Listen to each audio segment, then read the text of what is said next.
ওয়ালিল্লাহি আলান নাসি হিজ্জুল বাইতি মান ইসতাতা ইলাইহি সাবিলা ওয়া মান কাফারা ফাইন্নাল্লাহা গানিয়্যুন আনিল আলামিন। এবং এই হজকে যারা অস্বীকার করবে, এই শরীয়তের এই বেড়াটাকে যারা অস্বীকার করবে, তারা কাফের হয়ে গেছে, মুশরিক হয়ে গেছে।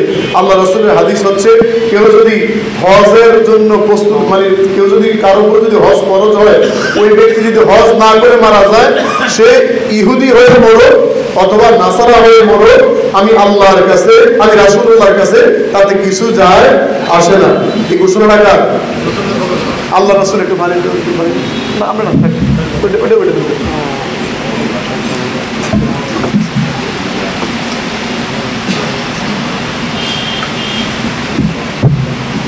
যে আল্লাহ রাসূলের হাদিসটা হচ্ছে, যদি কেউ এই হজের সময় কারো যদি হজ ফরজ হয়, সে যদি হজ না করে মারা যায়, ইহুদি হয়ে মরুক অথবা নাসারা হয়ে মরুক, তাতে আমি রাসূলুল্লাহর কিছু আসা যায় করে।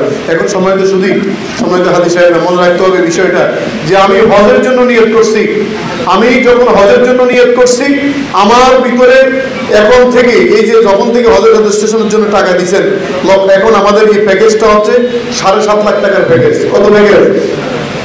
7.5 লাখ। লাগাই না, বেতন লাগাই না, কিন্তু প্যাকেজ কত? 7.5 লাখ টাকার প্যাকেজ। আমরা আমার কত দিয়েছি এটা আমি জানি, এটা আমি জানি।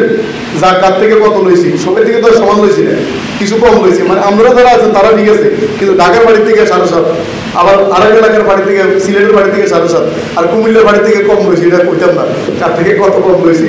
তবে 7 ধরে গেছে, কুমিল্লার বাড়ি থেকে 7 করে গেছি, এটা ঠিক আছে। তো এখন প্রশ্নটা হচ্ছে, এই 7.5 লাখ টাকার হাজি আপনি টাকাটা দিচ্ছেন, এত কষ্ট করে সম্পদটা অর্জন করে আপনি যাচ্ছেন, কিন্তু আপনি যদি শুরুতেই যদি আপনি তাকওয়া ভঙ্গ করেন, আপনার ধৈর্য ভঙ্গ করেন, তাহলে তো আপনার হজ হবে না।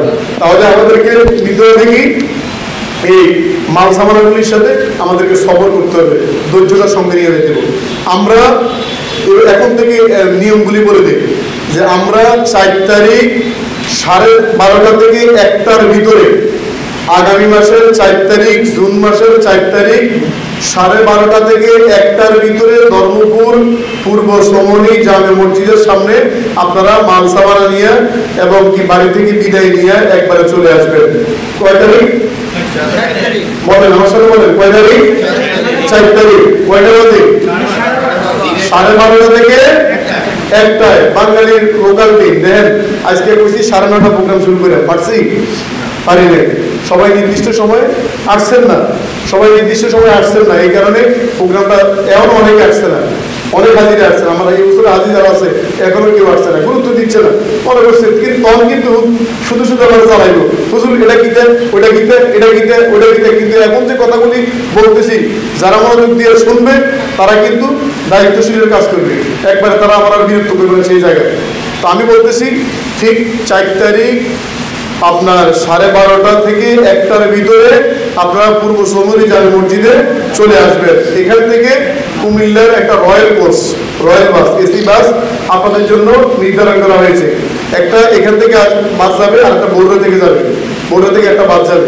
তো এখান থেকে যারা যাবেন আপনারা 12:30 থেকে 1টার ভিতরে মাল সামানা, টাকা পয়সা যা যা আছে সকালবেলা সব কিছু মনে করে আবার চেক দিবেন, আবার সকালবেলা চেক দিবেন যে আপনার এই মাল সামানা লাগিয়ে ঢুকছে কিনা, আপনার পাসপোর্ট বিষয়ই আমার কাছে আছে, আর অন্য অন্য যা যা রিয়াল থেকে শুরু করে যা আছে সব লইছেন কিনা, খুব মনোযোগ সহকারে সব একবারে বিচক্ষণতার সহিত অবলম্বন করে সব কিছু আপনি গোছাইয়ে এরপর আপনি রওনা দিবেন।